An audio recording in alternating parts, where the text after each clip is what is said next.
A boat takes 2 hours to travel 8 kilometer and back in still water. Still water में जाती है तब उसको 2 आवर लगते हैं, नदी में जाने के नहीं लगते। तो बोट की स्पीड बताइए।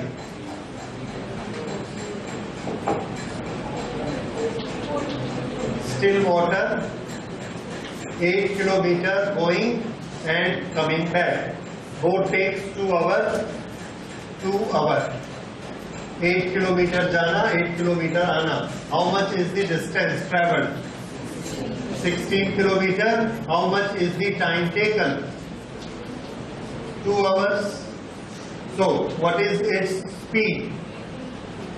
Speed is equal to 8 kilometer per hour. ये किसकी स्पीड है? बोट की। So this is velocity of boat. If it goes straight, इसकी वेलोसिटी कितनी होगी? 8 किलोमीटर, क्योंकि क्या लिखा है? स्टिल वाटर में 8 किलोमीटर जाना 8 किलोमीटर आना, 2 घंटे लगते हैं। तो ये इसकी स्पीड आ गई। अच्छा, वेलोसिटी ऑफ वाटर हमको दिया है 4 kilometre per hour. Now it says what is the time taken for going upstream 8 kilometre and coming back. अब वो चलती हुई नदी में जाता है तो टाइम कितना लगेगा? जब वो इस तरफ जाएगा तो उसकी वेलोसिटी कितनी होगी? When the boat is going in this way, तो वेक्टर रूल क्या बताते हैं? इसकी वेलोसिटी होगी velocity of boat plus velocity of water, क्योंकि ये दोनों मिलकर बोट को आगे ले जा रहे हैं। दिस इस वेलोसिटी से अगर जाएगा, कितना दूर जाना है? 8 किलोमीटर। ओके, हाँ 8 किलोमीटर। तो टाइम कितना लगेगा? T1 is equal to 8 upon VB plus VW। Time का फॉर्मूला क्या होता है? Distance upon velocity. डिस्टेंस कितना? 8, वेलोसिटी कितनी ली? VB plus VW। ओके, जब वापस आएगा तो इसकी वेलोसिटी कितनी होगी? VB minus VW। क्यों? VB इधर जाता है और VW वाटर जब ये वापस आता है तो बोट इस तरफ आना चाहती है, लेकिन पानी उसको इस तरफ धकेलता है। तो रिजल्टेंट वेलोसिटी हमको कितनी मिलेगी? Resultant is equal to VB minus VW। यहां पर बोट भी इधर जा रही है और वाटर भी इधर जा रहा है, तो हमको रिजल्टेंट कितना मिलेगा? VB plus VW।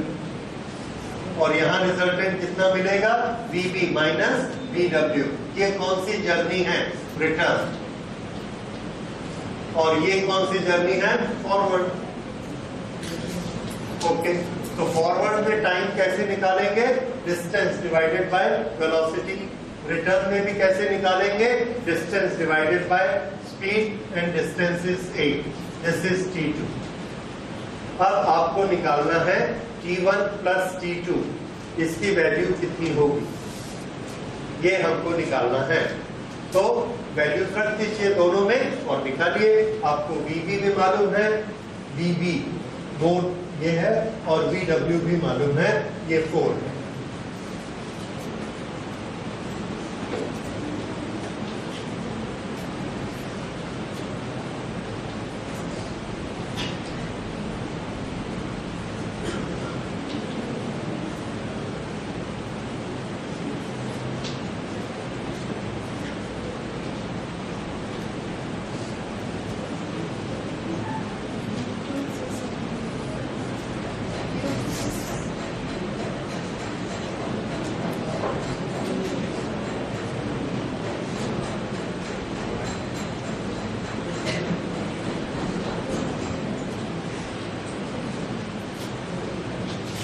कितना आंसर आया? 2 and 2 upon 3। 2 and 2 upon 3 is 2 hours 40 minutes।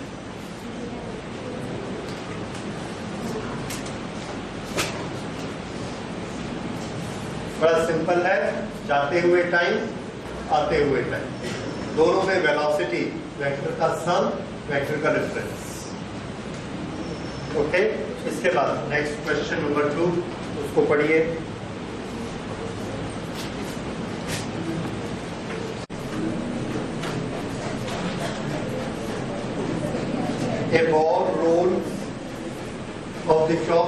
stairway with a horizontal velocity u. U is the horizontal velocity. Okay. If the steps are h meter high and b wide, the ball will hit the edge of the nth step. यहां से ball ऐसे आई और यहां आकर टकरा गई. ये कितने स्टेप्स हैं? n स्टेप्स, और इसकी एज पर आकर टकरा गई. देन इस n की वैल्यू हमको निकालनी है और गिवन क्वांटिटीज हमको आंसर में दी गई है. h, u, v और b, ये 4 क्वांटिटीज में हमारे आंसर बने हुए हैं. तो ये आपको n की वैल्यू निकालनी है कि ये n की वैल्यू कितनी है. ओके, ये कैसा मोशन है? प्रोजेक्टाइल मोशन है. कौन सा प्रोजेक्टाइल? Horizontal projectile. अच्छा, एक ऑब्जेक्ट यहां से चलता है और यहां पहुंचता है. ये किस डिस्टेंस, किस डायरेक्शन में जा रहा है? हॉरिजॉन्टल, वर्टिकल या दोनों? प्रोजेक्टाइल किस में जाता है? हॉरिजॉन्टल में, वर्टिकल में या दोनों में? दोनों में जाता है. करेक्ट. इसकी हॉरिजॉन्टल वेलोसिटी अलग होती है, वर्टिकल वेलोसिटी अलग हो सकती है. हॉरिजॉन्टल एक्सेलरेशन 0 होता है, वर्टिकल एक्सेलरेशन g होता है. तो क्या चीज दोनों मोशन में एक समान होती है? वेरी गुड, ये आपको बिल्कुल अच्छा याद है. क्या चीज एक समान है? टाइम. यहां से ऑब्जेक्ट को शुरू करिए और यहां पहुंचाइए, तो उसने वर्टिकल डिस्टेंस कितना ट्रेवल किया? कितना? ये. हॉरिजॉन्टल डिस्टेंस कितना ट्रेवल किया? कितना? और दोनों में उसको टाइम कितना लगा? ठीक. तो आपको चीज पता लग गई. क्या चीज पता लग गई? कि यहां से यहां तक गया. अब ये जो दोनों मोशन है, दोनों की क्वांटिटीज सोचिए, लिखने की कोशिश करिए. इधर बताइए, इनिशियल वेलोसिटी कितनी लिखो? u दिया गया. How much is acceleration? 0. तो ये यूनिफॉर्म वेलोसिटी है, acceleration 0. Okay. How much is the time taken? t. How much is the distance travel? कितना है s? आपको मालूम है, देखो ध्यान से. हाँ, कितनी सीढ़ियां हैं? n स्टेयर्स है और एक स्टेयर की चौड़ाई कितनी है? b. तो टोटल लेंथ कितनी हो गई? n into b. s is equal to n into b. क्या आप इसका इक्वेशन बना सकते हैं? Distance is equal to velocity into time. तो क्या इक्वेशन बना? nb is equal to ut. nb is equal to ut. ये हमने किससे निकाला? हॉरिजॉन्टल मोशन से. अब वर्टिकल मोशन पर आइए. और ये एक्सेलरेटेड मोशन होता है. वर्टिकल कैसा होता है? एक्सेलरेटेड. शुरू करते हैं. यहां से जब बॉल गिरना शुरू हुआ तो उसकी वर्टिकल वेलोसिटी कितनी थी? पूरी की पूरी वेलोसिटी कैसी थी? हॉरिजॉन्टल. वर्टिकल कुछ नहीं थी. कुछ नहीं थी मतलब कितनी लेनी है? 0. तो u in the y direction कितना लेना है? 0. ओके. एक्सेलरेशन कितना लेना है? g. ओके. उसके बाद डिस्टेंस कितना लेना है? h. और कितनी स्टेयर्स है? n. तो this is n into h. और हमको क्या चीज मालूम है? टाइम. टाइम कितना लेना है? t, जो कि उसमें भी दिया था. अब इसका इक्वेशन सेट करिए. जहां पर t आएगा, t की जगह क्या रख सकते हैं हम? ये देखिए, t is equal to, yes. तो यहां पर इसका इक्वेशन बनाइए और t की जगह इसको रखिए. फिर देखिए आपके कौन से आंसर से मैच करता है.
projectile is fired at an angle of 30 degree to the horizontal such that vertical components of its initial velocity is 80 meter per second.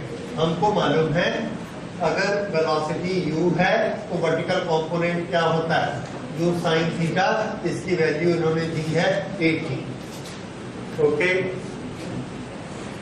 It's time of flight is capital T. ठीक है, total time 3 है. तो T का formula क्या होता है जरा देखकर बताइए.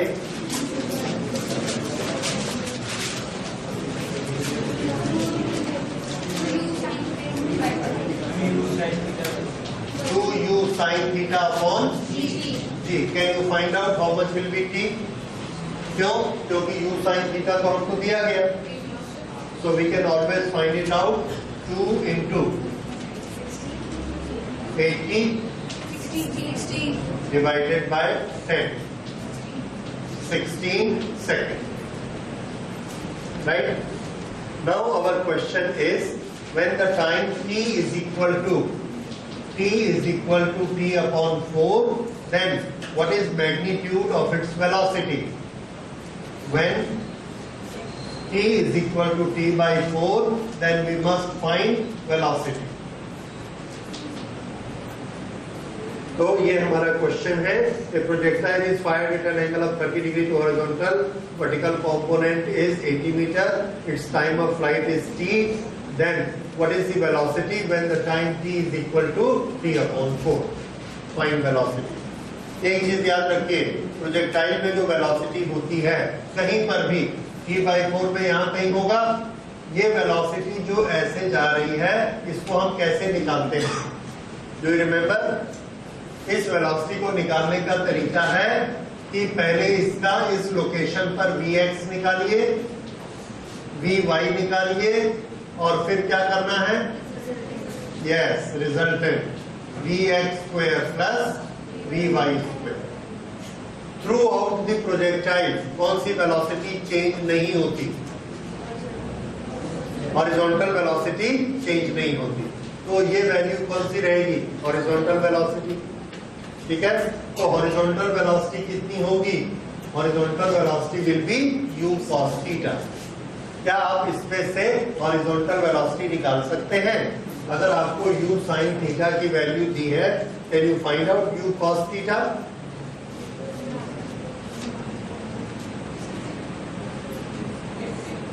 उससे ये निकलेगा. ओके, तो थोड़ा सा अपना ट्रिग्नोमेट्री की ज्योमेट्री की बुद्धि लगाइए. अगर u cos sin theta is equal to u sin theta is equal to 80, and how much is theta? Yes. तो कहाँ प्रॉब्लम है? u sin 30 is equal to क्या मिल जाएगा? 80. That is u into half is equal to 80. So u is equal to 160. अब आप बना दीजिए u cos 30.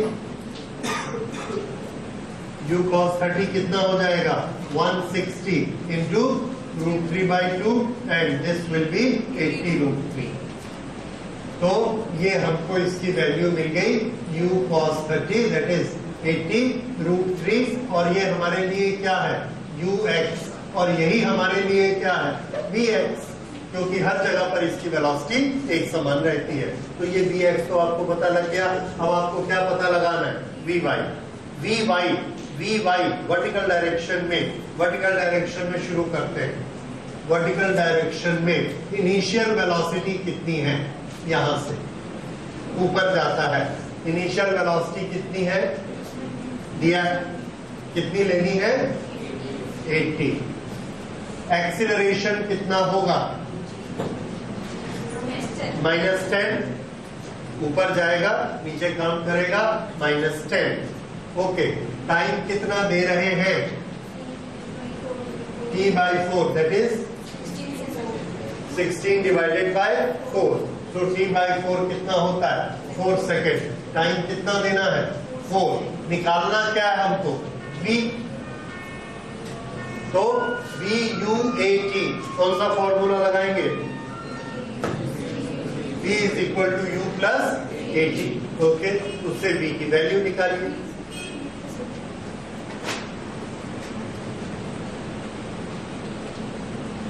ये कौन सी डायरेक्शन में है सब चीजें? y direction, that is vertical direction. So v is equal to u minus u plus 80, a की वैल्यू -10, t की वैल्यू 4, 40। ये किसकी वैल्यू आ गई? vy। Now we have value of vx and value of vy। Okay, ये हमने किसकी value निकाली थी? u cos 30, that is ux, यही vx है। अब आप v निकाल सकते हैं। v is equal to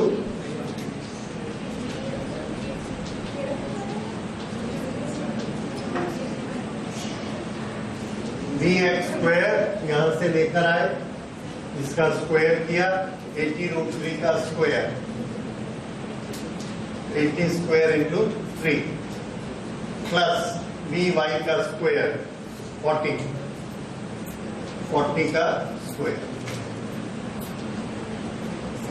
this is equal to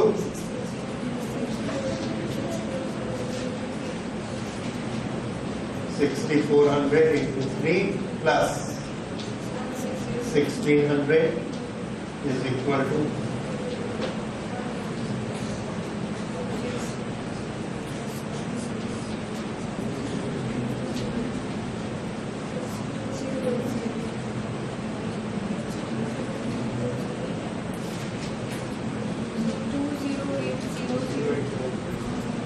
20,800 और 20,800 का स्क्वायर रूट निकाल लेंगे।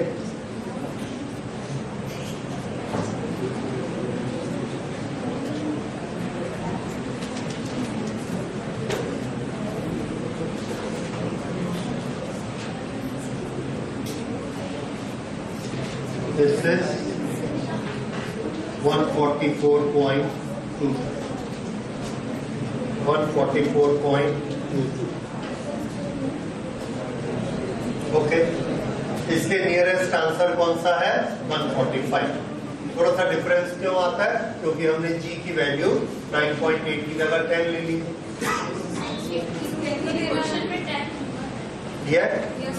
ठीक, so it is coming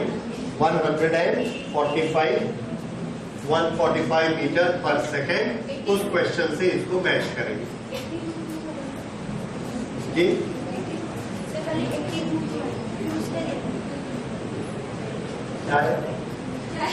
नहीं, मैंने डायरेक्ट निकाला है।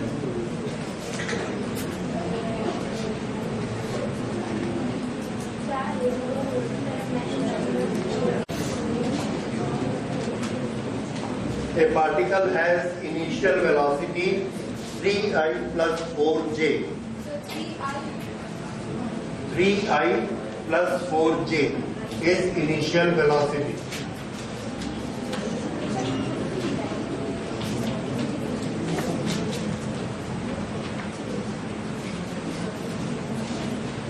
It has acceleration a, that is given by 0.4i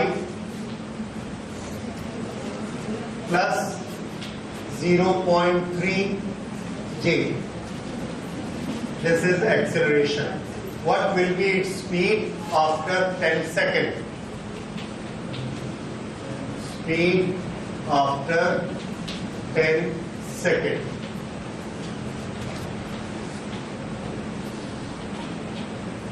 ये हमको निकालनी है। ओके, इसका तरीका देखिए। ये पहली बार इस तरह का क्वेश्चन आया, तो इसके लिए जब भी हम स्पीड निकालना चाहते हैं, अभी अभी आपने क्वेश्चन सॉल्व किया है। स्पीड का हमारा फॉर्मूला क्या होता है? v के लिए हमको क्या मालूम होनी चाहिए? x की डायरेक्शन में, यानी i की डायरेक्शन में स्पीड और ये j की डायरेक्शन में स्पीड। तो दोनों को हमने अलग अलग कैलकुलेट करना है। ये याद रखिए, ऐसा फॉर्मूला नहीं है जिससे प्रोजेक्टाइल की स्पीड एक ही बार में कैलकुलेट हो जाए। हमेशा जहां से शुरू करेंगे वहां पर उसको हमने तोड़ लेना, किस किस डायरेक्शन में, वर्टिकल अलग, हॉरिजॉन्टल अलग। फिर सब कैलकुलेशंस कर लीजिए, लास्ट में लाके फिर से जोड़ दीजिए, ये तरीका होता है। तो शुरू करते हैं। ये u is equal to 3i plus 4j, इसको देखकर मुझे बताइए इसकी वेलोसिटी x डायरेक्शन में कितनी है। 3i क्या दिखाता है, x डायरेक्शन, तो वेलोसिटी कितनी है 3, तो इन x डायरेक्शन, इन x डायरेक्शन u कितना लेना है 3। अब वैसे ही बताइए a कितना लेंगे, वेरी गुड 0.4, 0.4। टाइम कितना लेना है, t इज इक्वल टू 10, तो v निकाल के बता दीजिए, इसका नाम क्या होगा vx। अब आप तरीका समझ गए होंगे, जैसे आप vx निकालोगे वैसे ही vy निकालोगे और फिर वैसे ही v निकालोगे। चलो शुरू कर दीजिए।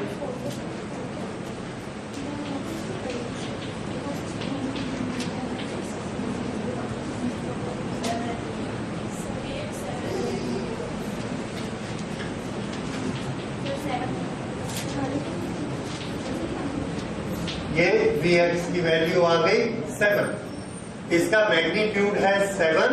अगर आप इसको वेक्टर फॉर्म में लिखेंगे तो ये हो जाएगा 7i, 7i, जिसमें 7 क्या है मैग्नीट्यूड, i क्या है x डायरेक्शन। ओके, ये आ गया। अब Vy निकालिए।